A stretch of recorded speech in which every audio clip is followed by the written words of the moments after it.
gobernador, el alcalde, distintas autoridades han hablado de esto, pero no se ve una solución. Ya vamos a cumplir casi un año. Meses. ¿Cuánto? Entre 6 a 7 meses. Pero del derrumbe grande que hubo. Exacto. Pero desde que empezaron los derrumbes ya llevamos harto rato. Y se supone, de hecho, una de las personas que trabaja allá en el gobierno regional me llevó un diario y me dijo, mire, claro, aparece en ese entonces la ministra de Obras Públicas diciendo que iba a estar todo listo para diciembre. Para diciembre. Luego dijeron enero. No, después febrero. Así hemos ido trasladando. Se supone que yo creo que hace 2 meses, 1 mes y medio, sacaron el corte en la noche, porque ya estaba todo bastante más tranquilo. Ya hace pocos días hubo un derrumbe de nuevo. ¿Qué pasa, senador, con eso? Mira, a mí lo que me preocupa es que, Dios quiera, golpeo madera, cualquiera de estos derrumbes no le cueste la vida a nadie. Hasta ahora hemos tenido suerte. Y obviamente que eso significa de que, claro, ha habido corte de camino, pero eso igual genera una incomodidad, ya sea para las personas como también para la carga, mercancías importantes que se tienen que tanto llegar o salir de nuestra región. Pero el punto central es el siguiente: ¿hasta cuándo no nos dejan tomar a nosotros las decisiones? ¿Por qué tenemos que seguir dependiendo del nivel central? Han habido entre 3 o 4 ofertas de solución para esa cuesta. Primero, la que entregó en aquel entonces el alcalde suplente de la comuna de Camarones, en que desde Cuya tú bajas inmediatamente y te vas por el valle.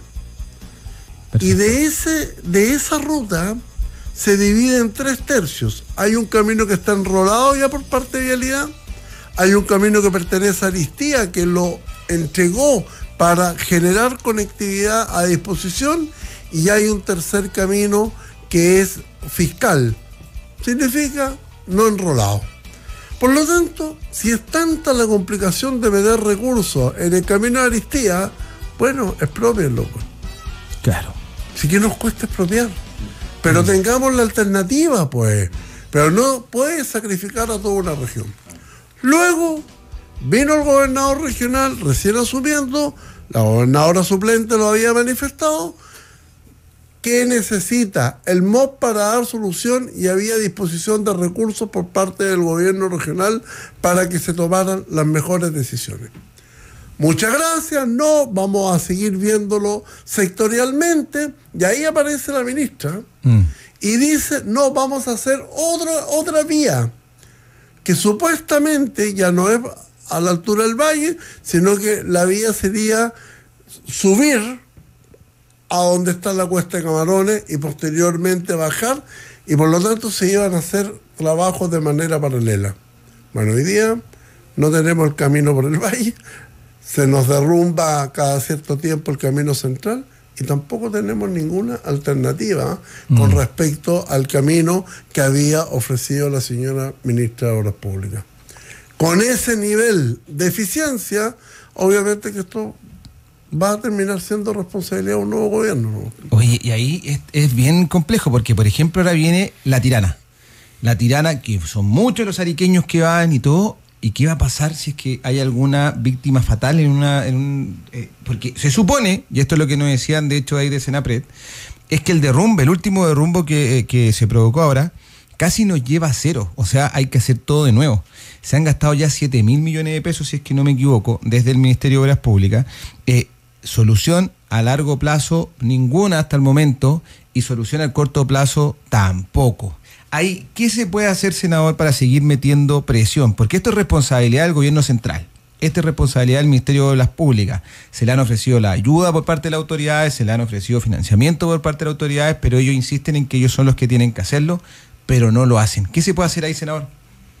Yo en lo personal creo que el gobernador regional debe presionar a través del COGRE, a través del Comité de Emergencia, sacar un acuerdo conjunto con el Consejo Regional y el Consejo Comunal de la Comuna de Camarones y solicitar estado de emergencia con el objetivo de que se haga, creo yo, la ruta del Valle, que es la más segura, que esa huella ya existe y que obviamente nos puede permitir tener un flujo constante independientemente de las emergencias que vaya provocando el derrumbe o que permanentemente genere un derrumbe en esta zona. Tú tienes que tener dos vías. Mientras esté normal la ruta de la Cuesta de la Cultura Chinchorro, usa esa. Pero tienes que tener habilitada y bien habilitada la segunda ruta de la Cuesta. Y aquí quiero saber dónde se fijan las prioridades. A mí me parece bien que se esté pavimentando completamente la ruta de Utah a Zapa. Pero tú comprenderás que si hay una ruta que es la más importante hoy día, es la ruta 5 Norte. Sí. Entonces, de una u otra forma, hoy día tienes que tomar decisiones. Y esas decisiones, ¿te cree que la va a entender la ministra a 2.100 kilómetros? No. Entonces, o van a venir los técnicos y van a evaluar lo que ellos quieren evaluar. Si la mirada desde el punto de vista del nivel central es tan distinta a la nuestra. Entonces, si te están diciendo que tenemos una alternativa real por el Valle, bueno, ¿por qué no la tomamos? No. Y yo creo que ahí tiene enorme responsabilidad la figura del gobernador regional, consejo regional, alcalde y consejo comunal, de tal manera de, dentro de los mecanismos de la ley, obligar al Estado a fijar una política de emergencia en esa zona.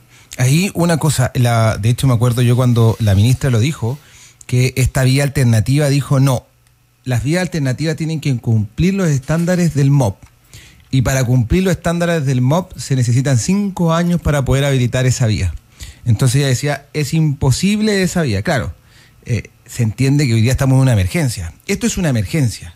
O sea, en cualquier momento puede haber una víctima fatal y ¿quién se va a hacer responsable de eso? O sea, para mí los responsables actuales son del Ministerio de Obras Públicas.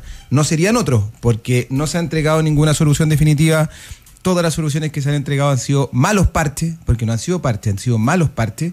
Entonces, ahí yo creo que, claro, hay que hacer una presión importante al Ministerio de Obras Públicas, que se está tapando el oído y que no está entregando ninguna solución.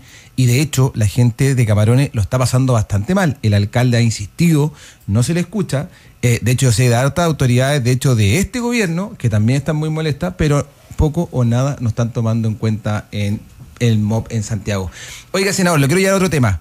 Cerro Chuño, ¿ya? Cerro Chuño, hace poco estuvo acá Pablo Ceballos. Pablo Ceballos es uno de los especialistas más importantes en materia de crimen organizado. Él fue ex carabinero, sacó un libro, un muy buen libro, y dentro de las cosas que hablaba de Cerro Chuño. Era un poco como llegaba a doler la guata, porque él decía, le voy a dar todas las características, eran cerca de 12 o 15 características que daba de las ciudades donde se instala el crimen organizado. ¿Cuáles eran las típicas características que tenían estas ciudades? Teníamos todas.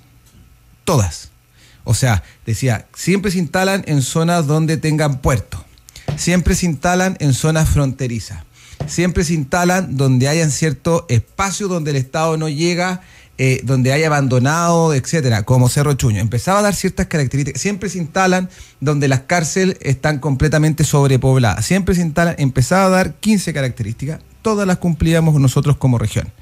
Y una de las cosas que más puso énfasis fue en Cerro Chuño. Y ahí dijo, para mí es casi voluntad solamente de las autoridades actuales. Algo pasa ahí. Senador, ¿cuánta presión más hay que hacer para que la autoridad en Santiago entiendan lo que hay que hacer en Cerro Chuño? Que depende solo de la firma del presidente y del delegado presidencial. Mira, la ley de polimetales, el año 2013 y su reglamento el año 2014 determinó zonas de erradicación y de mitigación. El Cerro Chuño quedó completamente erradicado. Las personas que hoy día están en Cerro Chuño no tienen absolutamente nada que ver con aquellas que vivían y que fueron contaminadas con polimetales. A mí incluso también aparezco en ciertos memes, porque no es lo mismo lo que nos tocó vivir el año 2013, cuando se inició el proceso de erradicación, cuando la gente no se fue de manera uniformada, pasaje por pasaje, sino que era de manera aleatoria. De un pasaje se iban 2 o 3 personas y de otro pasaje se iban 3 o 4. ¿Y cómo ibas a demoler casas pareadas que estaban contaminadas y que levantaban mayor polución, que más daño le hacía a la gente? Desde esa mirada, hoy día, no habiendo ninguna de las personas que son originarios de ese sector, bueno, después apareció el Instituto de Derechos Humanos y finalmente un recurso que, si bien paralizó la demolición la Corte de Apelaciones, claramente les dijo todo lo que tenían que cumplir para finalmente acceder a esta demolición. Y de eso han pasado cerca de 8 años. Han pasado cerca de 8 años. Por lo tanto, hoy día, si bien uno reconoce que ha habido cierta actitud en algunos sectores, lo que la ciudadanía espera es demolición total. Obviamente que en esa demolición total ya se han hecho 5, 10, 15, 20 estudios de quiénes son las personas que están ahí. Y si vamos dejando pasar el tiempo, claramente lo que dice este señor Ceballos es cambiante, porque todos los días hay migración irregular hacia Chile. Y eso se provoca, aún con la presencia de las Fuerzas Armadas, aún estando estas personas que están absolutamente bajo el sistema AVIS, están registradas, están bioreferenciadas, pero siguen estando acá. Sigue estando acá, sí. Y nadie sabe a qué vienen o si son personas de interés de la organización criminal. La decisión es exclusivamente del gobierno. Creo que nosotros no podemos dejar de seguir insistiendo. Demolición total en Cerro Chuño, desde la mirada de crimen organizado y también desde la mirada de salud, porque esa zona no está mitigada. Esa zona sigue siendo contaminante. Las personas que viven o están ahí están obviamente absorbiendo todas las partículas que originaron la ley de polimetales. Por lo tanto, ¿tenemos un problema de seguridad? Sí, real, que afecta a Arica, pero desde el punto de vista humano también tenemos un problema, porque los chilenos que están ahí, obviamente que se están contaminando, y los extranjeros también. Senador, un tema que puso la candidata presidencial, o sea, de hecho lo puso la UDI, y todavía yo ahí no estoy seguro si es que ya se tomó por la candidatura de Evelyn Matei, el tema de las contribuciones. Es un temazo. Yo conozco acá casas que pagan una cantidad de contribuciones, adultos mayores, que pagaron sus casas, que ya están en una etapa de su vida que quieren estar un poquito más tranquilos, que tienen que comprar más remedio y tienen que pagar altas contribuciones. ¿Qué le parece a usted la propuesta de la eliminación o la baja muy importante de las contribuciones? Bueno, la UDI ha encabezado un proyecto de acuerdo que se entregó con más de 30 firmas de senadores que estuvieron de acuerdo en respaldar este proyecto de acuerdo que permitía fundamentalmente, o pedía, o solicitaba la rebaja del canon de contribuciones, fundamentalmente si es la primera casa, la primera propiedad que tiene como objeto ser la residencia de una persona. Nosotros consideramos que aquella persona que tiene 2, 3 o 4, o si tiene la suerte de ser ministra de Corte de Apelaciones de Santiago, que tiene 16 o 18 propiedades, bueno, el resto tendrá que pagar contribuciones. Pero a su vez también esto se ha ido fortaleciendo con la candidatura presidencial de Evelyn Matei, quien está estudiando efectivamente hacer una propuesta. Y esta propuesta siempre pensada en el primer domicilio. Ahora, hay un punto de propuesta, pero también hay un punto de reclamo. El punto de propuesta es lo que finalmente podría plantear y podría desarrollar en un próximo gobierno de Evelyn Matei.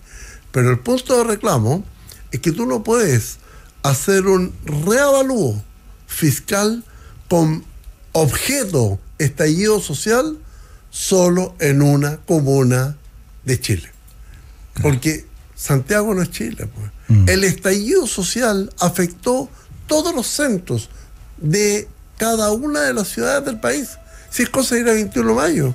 A esta hora, siendo exactamente las 6:25 de la tarde, ya no anda gente en 21 de mayo. No, están todos se van, sí. Cuando 21 de mayo, ciudad primaveral, más allá que hemos estado 3 días asustados, ya con que llueve, que no llueve. Algunos regalando nylon ahí. No, y ahora dicen que viene un ventarrón, entonces están preocupados porque se va a volar el nylon. Bueno, pero independiente de eso, hemos tenido días primaverales en el día. Y la gente eran las 9:30, 10 de la noche, y le encantaba estar en 21 de mayo, y le encantaba pasear por distintos lugares, sea otoño, primavera, invierno o verano. Y hoy día a esta hora la gente asustada no está. Entonces, creer que la reavalúo solamente de una sola ciudad del país es un error. ¿Y para qué decir del último informe de Contraloría? Que hay que reconocer que ese último informe logra la salida de la jefe del Departamento de Avalúo Fiscal por errores en los avalúos agrícolas. Entonces, lo que siempre hemos conversado, incluso en tu programa, pobre agricultura campesina, que les aumentaron el valor del arriendo, porque Bienes Nacionales toma como parámetro el avalúo fiscal del Servicio de Impuestos Internos. ¿Quién le va a devolver la plata a esa pobre gente? No, ese es el problema, y ese es el reclamo, y esa es la molestia, y obviamente que yo creo que el director del Servicio de Impuestos Internos tiene que responder públicamente a la ciudadanía. Senador, le quiero hacer la última pregunta. ¿Usted ve el Chavo del 8 o no lo ve? ¿Hace cuánto tiempo que no ve el Chavo del 8? No me hagas esa pregunta, pues no. ¿Cómo? No, el Chavo del 8 obviamente es un clásico, pues. Es un clásico en Arica y en Chile y en el mundo. Yo estaba cuando vino el profesor Girafales. Ah, sí. Sí, pues, vino a Arica. Y estuvo cuando se hacían los programas radiales en los cafés de 21 el día sábado. Y ahí estuvimos compartiendo con el profesor Girafales. Y era alto, era muy alto. Lo entrevisté yo también. ¿De verdad? Sí, me tocó entrevistarlo. Mira. Sí. ¿Eso en qué año fue? 2 o 3 veces, entre el 2000 y el 2010. Mira. Ahora, reconociendo que el Chavo del 8 llegó a nuestras pantallas el año 75. Es 75. 75. Y estuvieron acá en Arica. ¿En qué año? Estuvo el elenco completo y se presentó en el estadio Carlos Dittborn. ¿En qué año?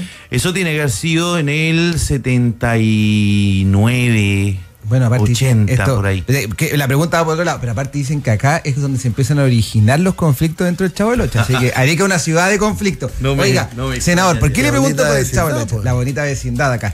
Senador, ¿por qué le pregunto eso? Porque la candidata Elin Matei habló del tema de Televisión Nacional. No le gusta a TVN lo que se está principalmente acumulando en la deuda que tiene Televisión Nacional. Ella hizo ahí un ejemplo, el tema del Chavo del 8, pero de lo que sí es cierto es que hoy día Televisión Nacional es un saco roto, donde se le está metiendo plata, donde se pagan altos sueldos, donde se tiene una estructura gigantesca, es un elefante gigantesco, que yo creo que se debe estar ocupando el cuarto o ni la mitad de ese elefante gigantesco. Una cuarta parte. La otra están ahora arrendándola para eventos, o sea, están llegando a ese nivel. ¿Qué se tiene que hacer con TVN? Cerrarlo. Sí, terminar. Hoy día es insostenible que el Estado de Chile, que cada 4 años tenga su propio gobierno, pero el Estado de Chile tenga un canal de información. La verdad que eso es impresentable. Estamos en el siglo XXI. O que compitan en las mismas condiciones que lo hacen los privados. Claro. Es que porque es injusto que un medio de comunicación reciba dinero del Estado, no dé resultados, y las empresas, por ejemplo esta radio, una radio que no recibe ni un peso, pero ahí estamos sacándola adelante. Y tenemos a Televisión Nacional que recibe 30.000 millones de pesos para una inyección para que le vaya bien. Imagínate, Oye, nosotros y eso con es 30 mil mucho- millones de pesos. Eso es estaríamos. mucho gestión. Cuando estuvo Anita Luis en los gobiernos del presidente Piñera, lo entregaba con cifras, o sea, sin lo que está pasando ahora. Entonces eso también es mucho de la gestión que están Pastelero haciendo. a tus pasteles. Pastelero a tus pasteles. Yo creo que ahí también hay un problema gigante.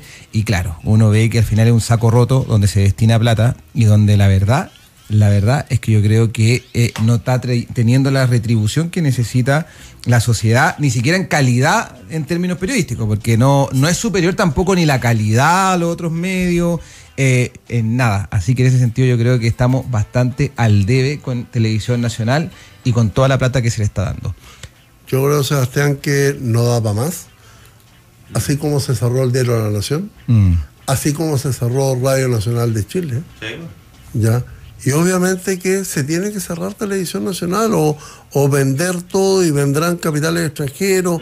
Piensa tú que ya se viene ya está la televisión digital, la televisión abierta, hay una alternativa de miles de canales y nosotros queremos mantener un canal para darnos un gustito. Claro. No tiene ningún sentido. Obsoleto, yo creo que está ya, pero completamente fuera. Senador, le quiero dar las gracias, muchas gracias. Sé que esta fue semana distrital, estuvo ahí desplegado en varias partes, lo hemos visto en varias partes esta semana.